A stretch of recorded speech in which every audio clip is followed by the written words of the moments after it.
Venezuela पर हमला करके पकड़े गए वेनेजुएला के सदर और अहलिया पर न्यूयॉर्क की अदालत में पर्दे जुर्म आयद कर दी गई।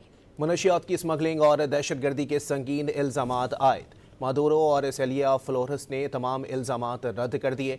निकोलस मादुरो ने जज से मुकालमा किया कि वो वेनेजुएला के अब भी सदर हैं।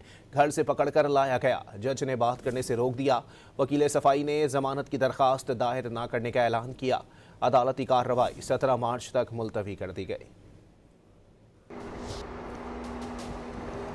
मैं बेकसूर हूँ, शरीफ आदमी हूँ, अब भी वेनेजुएला का सदर हूँ। वेनेजुएला के सदर निकोलस मादुरो ने अमरीकी अदालत में फर्द जुर्म आयद किए जाने के बाद तमाम इल्जामात को मुस्तरद करते हुए खुद को बेगुनाह करार दे दिया। जज की जानिब से नार्को टेररिज्म साजिश समेत दीगर इल्जामात पढ़े जाने के बाद मादुरो ने अपना मौक़िफ़ देते हुए कहा कि जिन इल्जामात का जिक्र किया गया है वो इनमें से किसी के भी कसूरवार नहीं। वेनेजुएला के सदर मादुरो की अहलिया सेलिया फ्लोरेस ने भी अपनी फर्द जुर्म के दौरान अमेरिका की जानिब से आयद इल्जामात को मुस्तरद करते हुए खुद को बेकसूर करार दिया है। निकोलस मादुरो के वकील ने कहा कि सदर मादुरो इस वक्त जमानत की दरख्वास्त नहीं कर रहे, फिलहाल जमानत पर रिहाई के ख्वाह नहीं, मुस्तकबिल में हो सकते हैं। अमरीकी जज ने वेनेजुएला के माजूल सदर के खिलाफ जारी मुकदमे में आइंदा समाअत 17 मार्च को मुकर्रर कर दी है।